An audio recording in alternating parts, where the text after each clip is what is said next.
Is ChatGPT dying? Well, of course not. But the way we have to think of it is ChatGPT is no longer growing at that pace. It's in fact diminishing in some cases.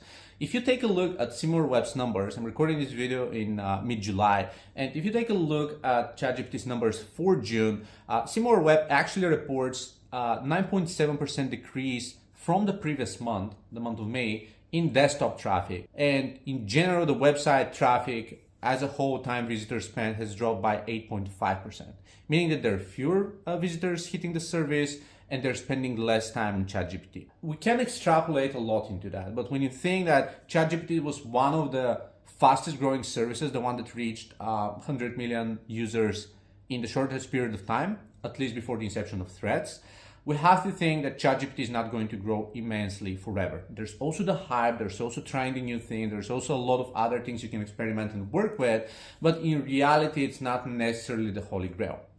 There's one other thing. Google's traffic is mostly staying the same over the past 6 months. It may have some ups and downs, but it's mostly staying the same based on most stats that we are seeing. However, most of the sites that we are managing see a drop in Google traffic. So what does that mean? There are several hypotheses to think of.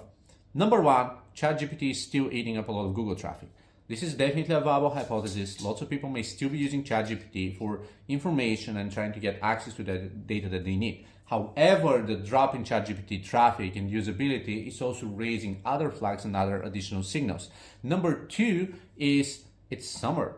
And with the recession and with the summer, people may be trying to take some time off, especially after several years of the pandemic, and just spending more outdoors time and actually less time spending, on their computers after the past 3 years. So the general global traffic trend of dropping online traffic is one of the more likely hypotheses for observing that. And number three, which is also very important when it comes to Google is introducing a lot more AI-driven services and AI-driven search, a lot more featured snippets and knowledge panels and whatnot. Meaning that Google's answering more and more questions and solving more and more problems without actually having to visit your website. So Google is also playing a competitor of yours, which has been the case for over a decade now, right? But with ChatGPT, it's just trying to do more of that. And now with BART, it's probably going to do even more of that as well. But what we know for sure is that ChatGPT's traffic has gone down in June. Bing's traffic has gone down in June as well, by the way. We'll see that Google is theoretically staying steady. However, most websites are seeing a dip in their traffic. So take it with a grain of salt. But what I'm saying is don't give in on the trends and kind of what big media is saying. Keep an eye on the numbers. Take a look at Statista. There are lots of great studies out there. And we are yet to see how the traffic is going to unveil, especially near the end of the summer when we're getting closer to Q4 and the bigger shopping and retail season.